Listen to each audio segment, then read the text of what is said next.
dendam di balik seragam. Di sebuah kota kecil yang terletak di pedalaman Jawa, kehidupan berjalan dengan tenang dan damai. Kota itu dikelilingi oleh perbukitan hijau dan sawah yang membentang luas. Di tengah ketenangan itu, hiduplah seorang prajurit TNI bernama Sersan Mayor Rangga. Ia adalah sosok yang dikenal rendah hati, sederhana, dan sangat dihormati oleh warga sekitar. Meskipun memiliki pangkat yang cukup tinggi, Rangga lebih memilih untuk hidup bersahaja.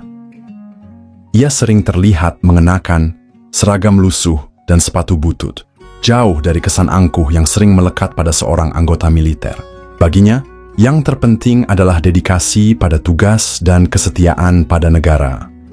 Rangga tinggal di sebuah rumah kecil di pinggiran kota bersama istrinya, Rina, dan kedua anaknya yang masih kecil.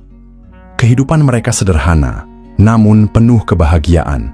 Rangga sering menghabiskan waktu luangnya dengan membantu warga sekitar, baik itu memperbaiki rumah, mengajar anak-anak bela diri, atau sekadar berbincang-bincang tentang kehidupan.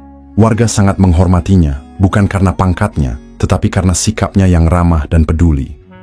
Suatu sore, Rangga sedang berjalan pulang dari pasar setelah membeli beberapa kebutuhan sehari-hari. Ia membawa beberapa kantong plastik berisi sayuran dan lauk pauk untuk makan malam keluarganya. Tiba-tiba, ia melihat kerumunan orang di pinggir jalan. Rupanya, ada seorang pedagang kecil yang sedang diintimidasi oleh dua orang polisi. Pedagang itu, seorang bapak tua yang menjual buah-buahan, terlihat ketakutan sementara kedua polisi itu memeriksa gerobaknya dengan kasar. Rangga, yang memiliki jiwa ksatria, tidak bisa tinggal diam. Ia mendekat dan mencoba menengahi situasi. "Maaf, Pak, ada masalah apa?" tanya Rangga dengan sopan. Salah satu polisi itu, yang bernama Brigadir Rudi, menatap Andika dari ujung kepala hingga ujung kaki. Melihat penampilan Andika yang sederhana, Rudi meremehkannya. "Urusan polisi tidak perlu ikut campur," hardik Rudi. Andika mencoba menjelaskan bahwa tindakan intimidasi tidak perlu dilakukan, apalagi terhadap rakyat kecil. Ia menyarankan agar polisi itu memberikan teguran dengan cara yang lebih baik. Namun, bukannya mendengarkan, Rudi malah semakin emosi. Ia merasa direndahkan oleh seorang yang penampilannya tidak lebih dari seorang preman. "Kamu siapa? Berani-beraninya melawan polisi?" teriak Rudi sambil mendorong Andika. Andika, yang tidak ingin memperkeruh situasi, mencoba menahan diri. Namun, dorongan itu diikuti dengan pukulan dari polisi lainnya. Andika yang awalnya hanya bertahan, akhirnya terpaksa melawan. Sayangnya, jumlah mereka tidak seimbang. Dua polisi itu mengeroyok Andika hingga ia jatuh tersungkur di tanah, babak belur.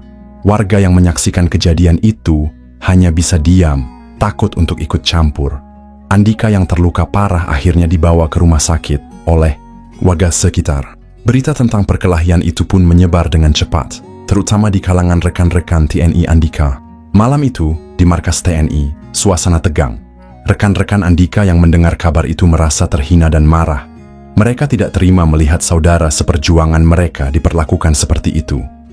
Meskipun Andika sendiri meminta mereka untuk tenang dan tidak membalas dendam, emosi yang memuncak membuat beberapa anggota TNI nekat melakukan tindakan gegabah.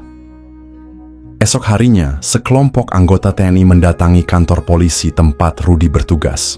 Mereka menuntut keadilan dan meminta Rudi serta rekannya meminta maaf secara resmi. Namun, pihak kepolisian menolak untuk menuruti tuntutan mereka, bahkan menganggap tindakan TNI sebagai bentuk provokasi. Beberapa polisi yang merasa terancam mulai bersikap defensif dan kata-kata kasar pun mulai terlontar dari kedua belah pihak. Situasi semakin memanas. Tanpa komando resmi, beberapa anggota TNI yang emosional akhirnya melakukan penyerangan terhadap kantor polisi tersebut. Mereka merusak beberapa fasilitas, melempari jendela dengan batu, dan bentrokan fisik pun tidak terhindarkan. Suasana kaos pun terjadi di depan kantor polisi. Warga yang melihat kejadian itu hanya bisa menghela nafas, khawatir konflik ini akan semakin meluas. Kejadian itu menjadi sorotan nasional. Media massa ramai memberitakan insiden tersebut, memicu ketegangan antara institusi TNI dan Polri. Pemerintah pun akhirnya turun tangan untuk meredakan situasi. sebuah tim mediasi dibentuk untuk menyelesaikan konflik ini secara damai. Andika, meskipun masih terluka, tampil di depan media untuk meminta maaf atas tindakan rekan-rekannya. Ia masih menegaskan bahwa tindakan kekerasan bukanlah solusi dan meminta semua pihak untuk kembali ke jalur hukum.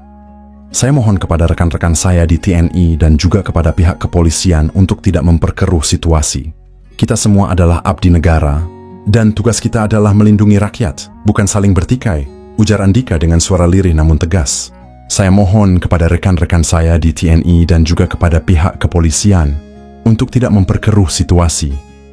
Kita semua adalah abdi negara, dan tugas kita adalah melindungi rakyat, bukan saling bertikai, ujar Andika dengan suara lirih namun tegas.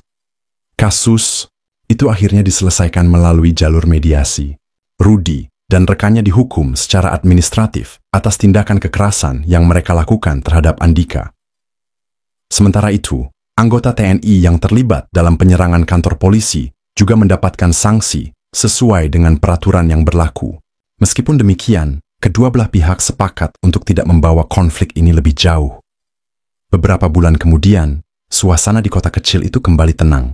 Andika yang telah pulih dari lukanya kembali menjalani rutinitasnya seperti biasa. Ia bahkan sempat bertemu dengan Rudi di sebuah acara masyarakat. Keduanya saling berjabat tangan dan memaafkan satu sama lain. Maafkan saya, Pak Andika. Saya sadar saya salah, ujar Rudi dengan penuh penyesalan. Sudah, yang penting kita semua bisa belajar dari kejadian ini, jawab Andika dengan senyum. Cerita ini menjadi pelajaran berharga bagi semua pihak. Bahwa di balik seragam, baik TNI maupun Polri, ada manusia yang memiliki emosi dan prinsip. Namun, kekerasan bukanlah jawaban. Hanya dengan dialog, saling memahami, dan mengedepankan kepentingan rakyat, konflik dapat diselesaikan dengan damai. Andika, meskipun menjadi korban, dianggap sebagai pahlawan yang berusaha menenangkan situasi dan mengembalikan harmoni di antara kedua institusi tersebut.